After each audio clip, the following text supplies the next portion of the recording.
Hey, it is Carmine Appice, and you're listening to the Brutally Delicious podcast.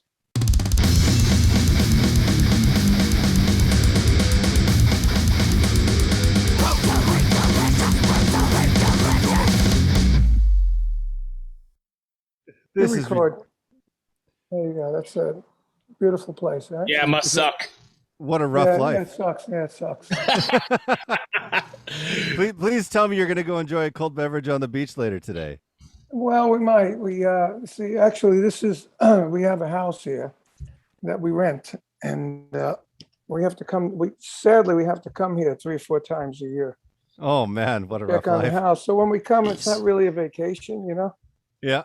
Like we have a whole bunch of things we're fixing now. This is wrong. That's wrong. We got to go to Ace Hardware and get a couple of light fixtures and, just fix stuff.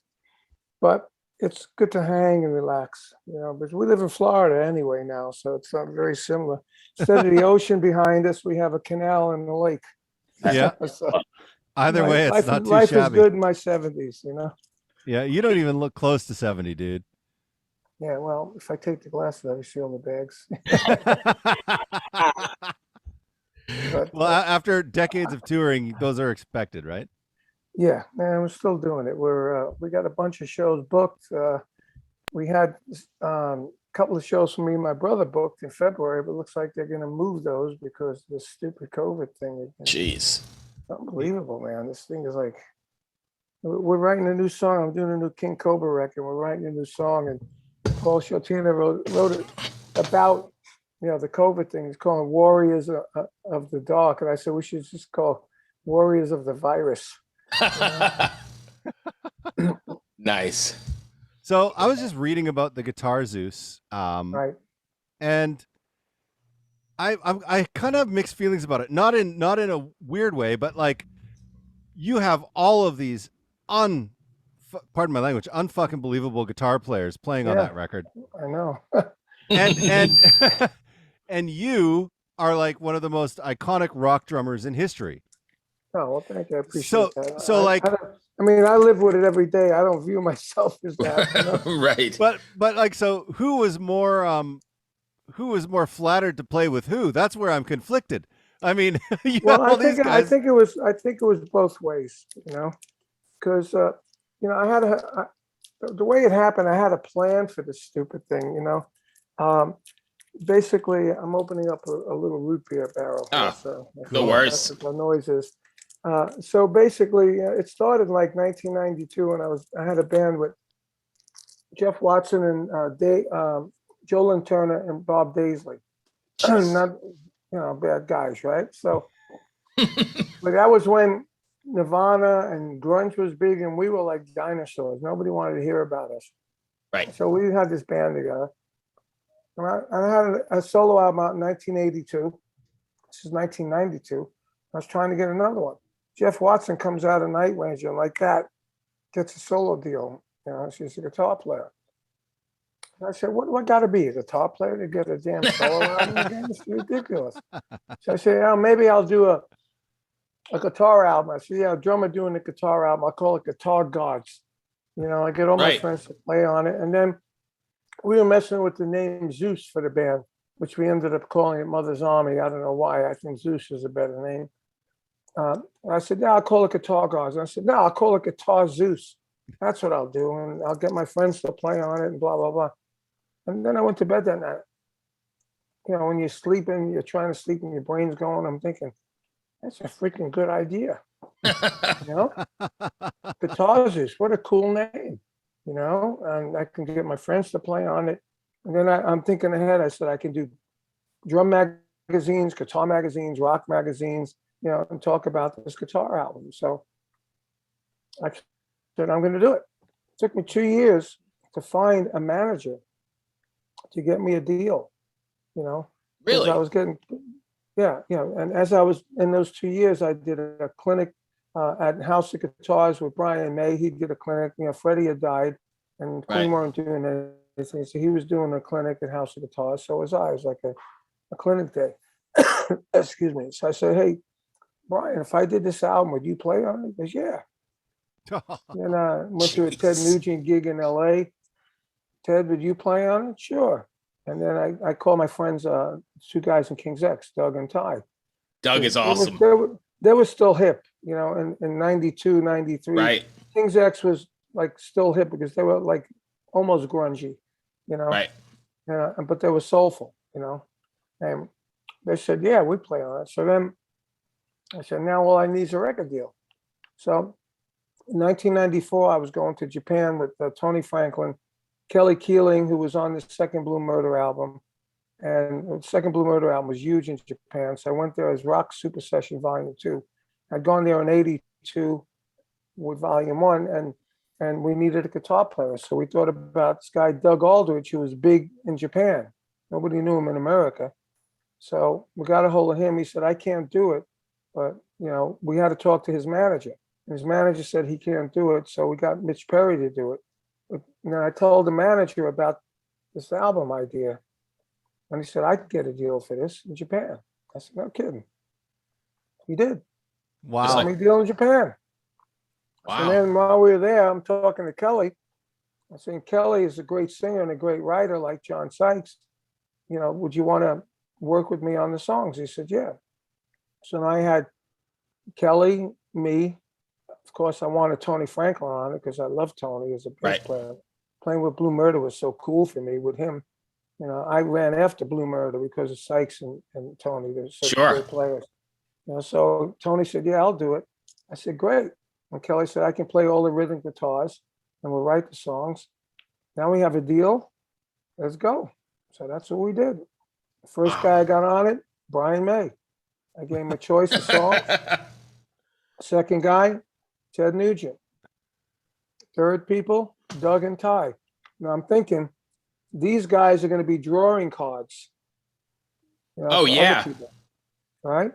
So Kelly was doing a couple of songs with Yngwie. He heard about it. So he wanted to do it. And I had Doug, you know, as a singer, he says, I want to be on the track with Doug Pinnick. I said, okay, you got it. Sweet. When I talked to Mick Mars, I had Edgar Winter singing a song. I want to be on the track with Edgar Winter. You have Mick Mars on there? Yeah. Oh my God. You know, Mick Mars to me might be one of the most underrated guitar players of the 80s.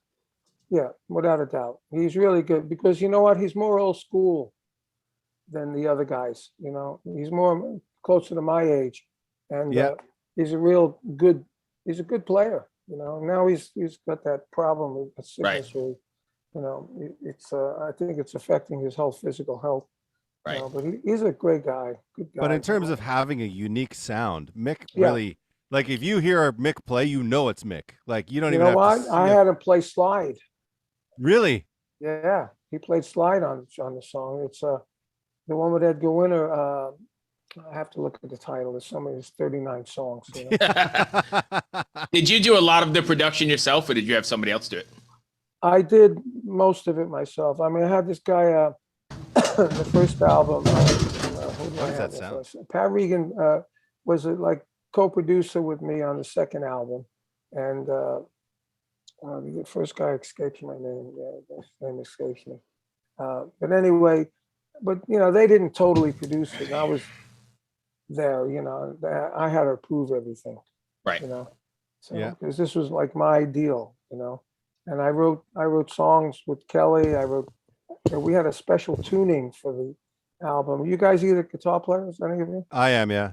Yeah, well, my tuning on a lot of the songs were D, D, E, E, E, D. Oh, weird. And then you could use one finger. Yeah. You know, so like the song that John Norum's on, Nothing, I wrote the original riff on the guitar. Oh, really? Using that tuning, yeah. And songs, Angels, I wrote all the music for that, you know. Yeah, I used to sing and doo-wop stuff in the 60s, you know, early 60s before Vanilla Fudge. And I majored in music in high school, so I learned chords and play a little guitar, a little bass, keyboard, and sing. So it's crazy. We were prepping for this yesterday and talking about it, and man, I can't believe your body of work. It's absolute insanity. Did you ever imagine, like back in school when you were, that this was where you'd end up? No. I always wanted to be a drummer and make a living as a drummer, but I never thought I would be a record recording star for 7 decades now going on. Crazy. Like, we were talking about what we were talking about yesterday. Oh, Betty White. That she passed away. She was like Yeah. 8 decades, or Yeah. going on 9 decades. And I said to my wife, I said, well, I'm at 7 decades myself. Right. I'm going after Betty's record. And still going. And still putting out good stuff, right? I think this Guitar Zeus stuff is some of the best stuff I've ever done. It's got so much great production, great songs, great playing. Time signatures, progressive. It's very interesting. It's not boring. It's not run of the mill. It's got its own sound. And it's still, come on, I did this in 95 and 97. Right. It still sounds now. Yeah. So that was all analog then, probably, right? All analog. Yeah. That was the first thing that stuck out to me, was the snare sounded like it was hammering the tape, and I was just like, yeah, it was hammered.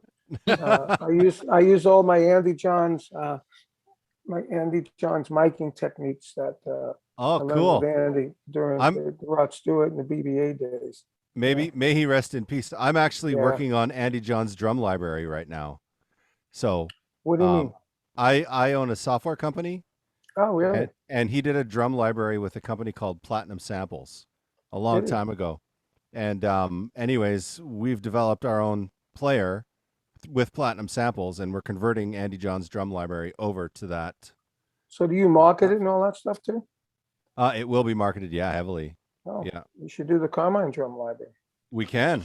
There you go. Just let me know. Let me know if you want to do it. We'll do it. I got my studio in the house now, so I don't know what it takes to do, but it's boring as hell. But if you have the time, it's well worth it. I think I have. I just remembered I did one in Vegas that was never released. Yeah. Well, we have done analog. It was all done analog.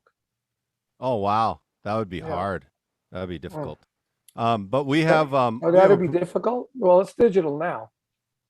Yo, I see. Yeah. Yeah, it was done analog and then transferred to digital. Yeah, we have I think Paul Shortino has a copy of it. Oh man, I want it.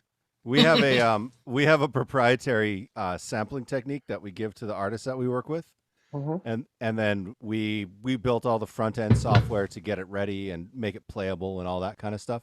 It's a pretty long process on our end, but on your end, the longest parts are just the hi-hats and the ride cymbals, and they take forever because you got to let them ring out. Let me see what we have. Yeah, if we can exchange I remember information. Spending days doing that stuff, putting it on analog. Now Paul said he has it on digital. If you want to do another one, let me know and exchange information with me, and I'll see what I can arrange, because I would be honored to do that. Okay.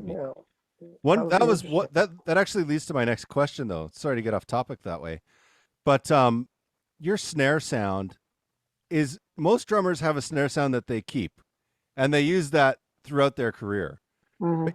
Your snare sound is always different, and it's always very well tuned. Yeah. But it always but it always sounds like you. It must be the way I hit it, because I'm not a tuning freak. Yeah.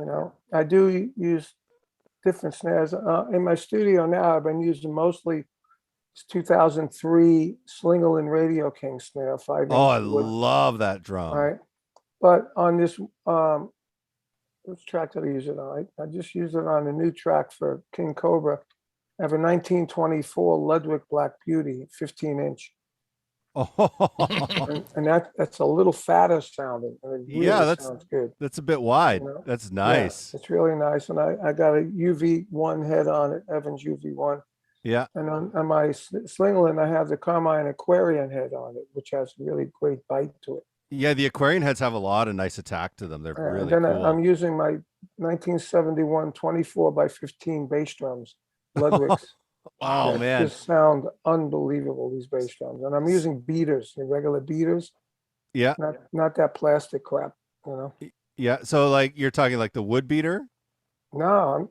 Or like felt. Oh, nice. The ball. Yeah, I got you. I even got the felt strip going down the back of the heads like we used to do.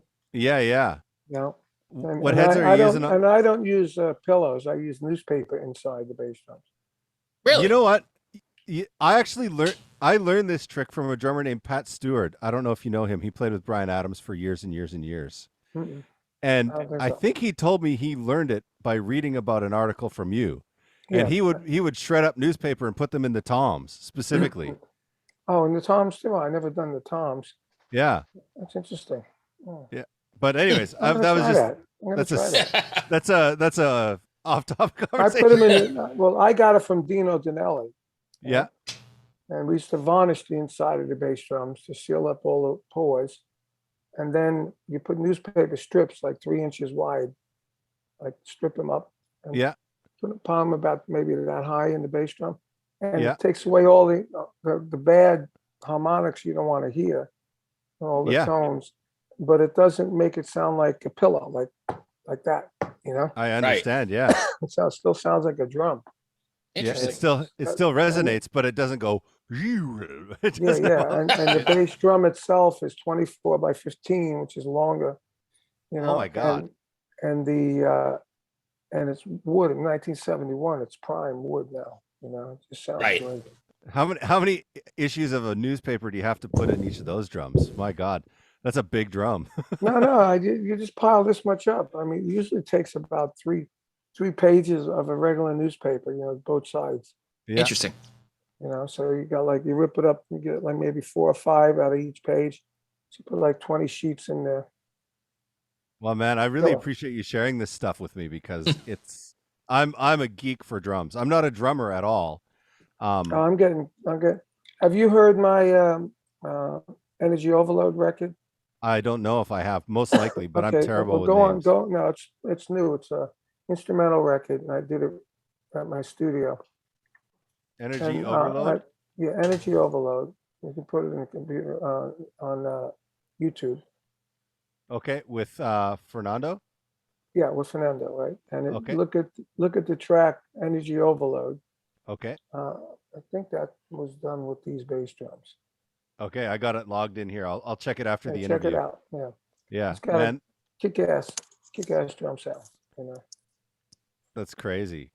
Oh my God, I'm so like, I And can it's talk. now- and the You're toms- nerding out. And it sounds great. You know, I'm writing these Christian songs when I'm recording them, and Christian songs have it's very tribal, a lot of tom-toms and all that stuff, you know. Right. Yeah. And I go to this Christian church down here in Florida, well, up there in Florida. I mean, I guess. myself, Right. and it's like a revival. It's amazing. You know, the singer is amazing. I took him, he put him on the tracks, and I got female singers on there and a guitar player, and we're writing some just great Christian songs. I recorded them, and I utilized these drums with Pat Regan mixing it, and man, the drum sound is spectacular. Wow. I'm gonna have to And check it I out. love it. I walked through my garage, and there it is. It's all set up. And you Do you- just have to hit D record. drum toms. I got D drum toms, 12, 13, 16. The 2 Ludwig old bass drums, and the various snare drums. You know, I got Slingerland snares, chrome, brass ones. I got brass D drum. I got Ludwig 1924. I got a 1969 Ludwig that I use as a high snare as a piccolo on the left side. And when I use that, I pan it all the way to the left. You know. Wow. So if you do a fill like ga ga ga ga on the little one, then the Yeah. big one, and then the toms, you know, you follow the stereo all around. It's really pretty cool. Man, Do Go you ahead, play? please, sorry. Do you play in the church as well? Like Say on again? do you play in the church as well, like on Sunday morning? I want to. That would be I want to because it's just a great band, they have 8 Right. vocalists.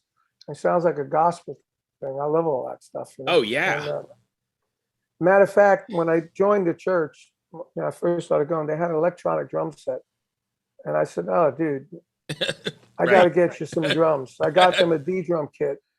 I got the church a D drum kit, and this kid that's playing it, he's 28 years old. He's a freaking monster, you know. wow. And so I'm going to write a book with him called a Realistic Christian Rock Drumming. Wow. And we already videoed with 4 cameras, you know, 4 songs in his little booth. And Right. we're going to transcribe it and talk about how to build up to play these patterns and all. But he's an awesome player. And a few times he goes out of town and they get somebody to fill in. Right? Actually, I was supposed to fill in when I got home from this trip, but then his trip got canceled. So, Right.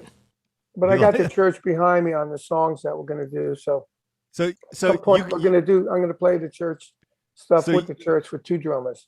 So Nice. you got bumped. That's the craziest thing I've ever heard about. What's that? I got what? You got bumped. Like I was supposed to do bumped, the gig, yeah. but the other drummer took it. You know? I got bumped. Right. But I know all the songs now, and I know the way that the singer, who's the guy that sang on my stuff, I know all the signals, you know, and on the verse, 4 chord, So one chord, all the stuff, story here is Carmine is the understudy. I'm the understudy. You're right. I'm the understudy and the songwriter. Right. The songwriter on 3 songs. Right. You But know, it's a lot of fun going there. The band is so good. It's inspiring. Every time I go to Sunday service, That's even great. if you look at it online, it's a great band. That's great.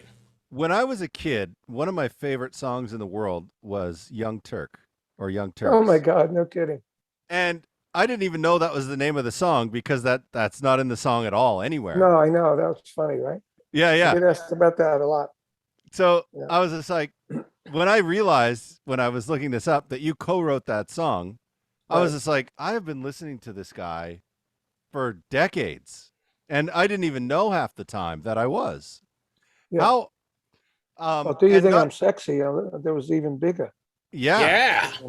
and you keep hanging on. He's just been in that last Quentin Tarantino movie. It was like they quadruple our royalties. Yeah. You I can't just found complain out about yesterday they're releasing through Rhino license and Cherry Red a complete, unbelievably huge box set of Cactus. that. Oh, really? Yeah, next year. Oh, this year, 2022. Wow. And with everything we ever recorded, and Yeah. we're calling it Evil, something to do with the song Evil, which is probably one of Cactus's main songs. Right. But they left out, they were writing bits about Cactus, but they left out 2 of the most important things. That Hot for Teacher was basically the template for Hot for Teacher was Parchment Farm by Cactus. Really? Right? I've read And the- that. Yeah. And the intro to our song called Let Me Swim was pretty much Eruption. Wow. It was just a big chord and guitar thing, and then we went blam, blam, blam, changed the chord. Right. They did it exactly like that. And they were big Cactus fans, Interesting. When I put Vanilla Fudge back together, I was talking to Eddie on the phone. He goes, "Hey, fuck Vanilla Fudge, put Cactus back together." And we did, actually, with 3 out of 4 guys, So Wow. you seem like a pretty calm, relaxed, even-headed guy. What was it like touring with Ozzy? Because he doesn't really come across that way. Maybe that's just his public Well- persona. I don't know. Ozzy's a bit spaced, Yeah. He's a good guy, a nice guy, but his wife is the vicious one. Yeah, that's what I've heard. She fires everybody. She screwed everybody. Bob Daisley, Lee Kerslake got screwed out of millions. I got Jake- screwed out of Jake too, a right? few 100,000. Jake got screwed. I'm Yeah. sure Randy got screwed.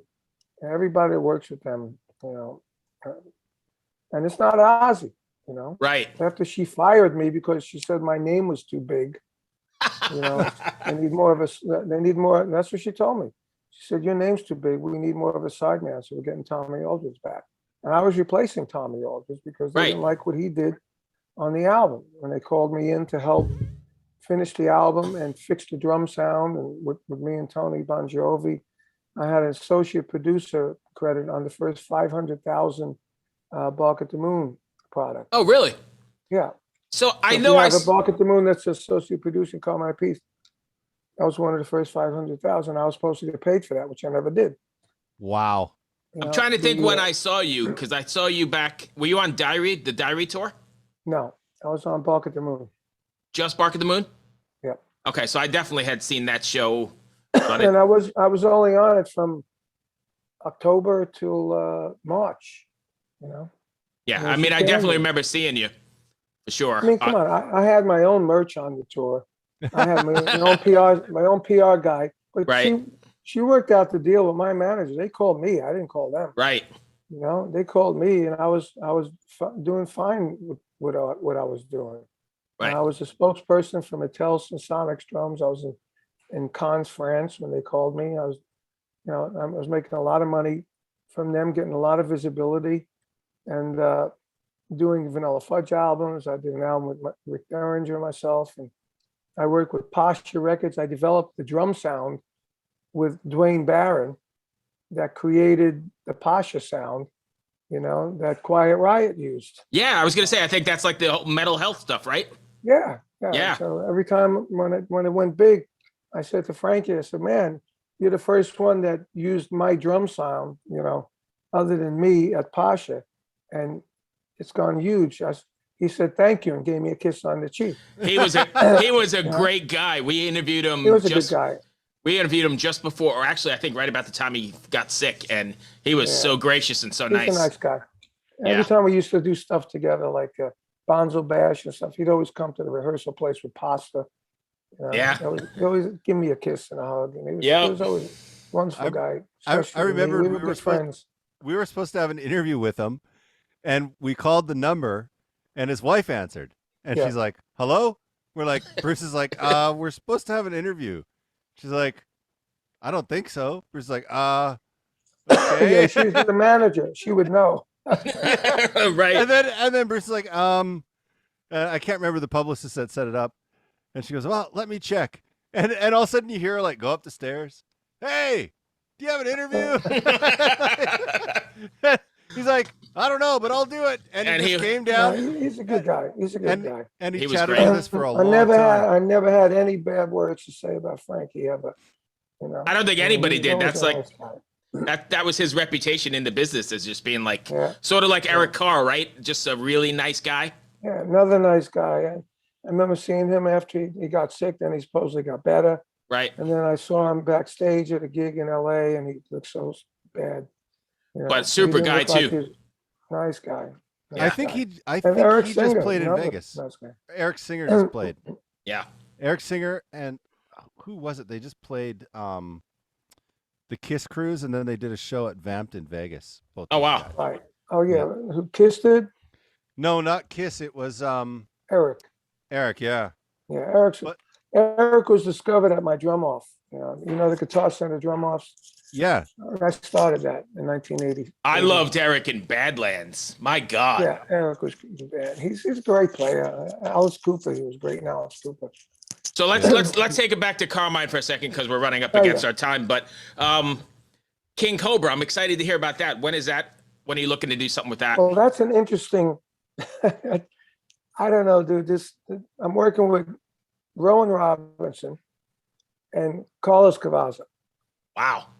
Okay, me, Johnny Rod, and Paul Shortino.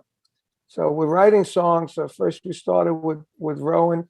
We wrote some songs with Rowan, and then we got Carlos involved, and Carlos wrote a few songs. And we're trying to get them both together to on the same tracks. Right. And play a little different, and with the COVID, the other two King Cobra albums, I went to Vegas, and David Michael Phillips and me and Paul wrote all the stuff, put it all together in Vegas. Then we flew Johnny Rod in, we put the bass on. It didn't take as long as this. We've been working on this since June. Oh, wow. With the COVID, it's been crazy. First we had Robbie from Great White was going to be doing it. Oh, wow. And then he disappeared, like he started doing gigs, and we didn't hear from him for 3 or 4 weeks. I said, man, we can't do this. I said to Paul the other day, I said, we probably would have had the album done if we used Robbie. The other two are like, the amazing players. Right. And it's interesting because I got that Andy John's killer drum sound, very Zeppelin-ish kind of, Carmine, John Bonham kind of sound together. And so it's like Zeppelin meets King Cobra. That's nice. And you got Rowan plays that English way, Mhm. and Carlos plays the 80s heavy metal way. Yeah. The You know, LA's so way. Yeah. It's an interesting combination, you know. Ah. So we're coming up with some great stuff, and, you know, and Paul's doing a great job with lyrics, and then every once in a while, you know, every like week or so, Carlos says, "I got a new song." As a King Cobra fan, I'm very excited for it. That'll be stoked. And Yeah, I don't. it's really interesting. It's a very interesting King Cobra record. This one. That's I have great. to admit. Chris, we're only at 7 minutes left on this recording, so if you've got something else you want to ask real quick, go for it. I don't. I'm just very grateful for your time today. Oh, no problem. It's been a pleasure. Oh my goodness.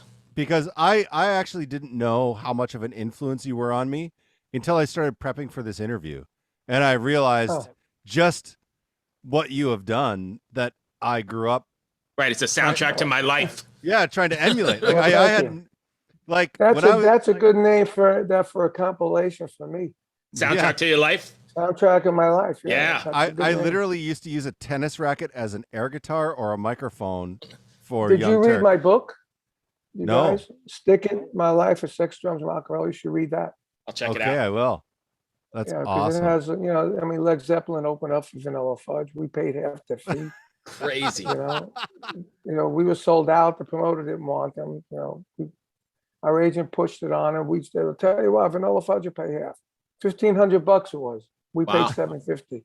Right? Wow. And we took them on tour, and I got John Bonham as Ludwig endorsement. And, Jesus. you know, and it goes way. It tells all that stuff. And, Oh you my know, Deep God. Purple opened up for us. Frank Zappa opened up for us. Wow. Grand Funk Railroad, Three Dog Night, Ted Nugent. I mean, just so My many God. people, you know. So can't. I just want to say thank you for all of the music and the memories. You are definitely, like I said, the soundtrack to my life. Well, So I that's- appreciate it. Thank That's you. a great title. You're going to see that come up somewhere. There you go. And I'll say, if you are interested in doing a drum library, Yeah, I am actually. Yeah, I'm thinking because, you know, the way I play and all that, you know, it's like, I'm 75 now. You know, how Yeah. long can I do this? I do shows with my brother, and he's 11 years younger. Right. You know, so I have to keep up with him. But like, you know, when I do a solo, like the last gig we did a couple of months ago, you know, he said, my brother said, "Come on, piece on drums," and, you know, crowd reacts, and he goes, "How many people do you know would play like that at 75?" Yeah. You know, yeah. I mean, am I going Crazy. to be able to play like that when I'm 85? You know, I don't know. Yes. So it might be good to have a library. Yes. Awesome. Thank you so much for taking the time. I really appreciate it. Thank you, guys. I'm sorry we had to switch it. We were traveling yesterday. It's all good. I appreciate you even just making the time. Here's to another Yeah, man. 20 years of making good music, man. Hey, God bless. I hope so. Be well. Cheers. Cheers, bro. Take care, my Bye-bye. friend. Yeah. Bye. Bye-bye. Bye.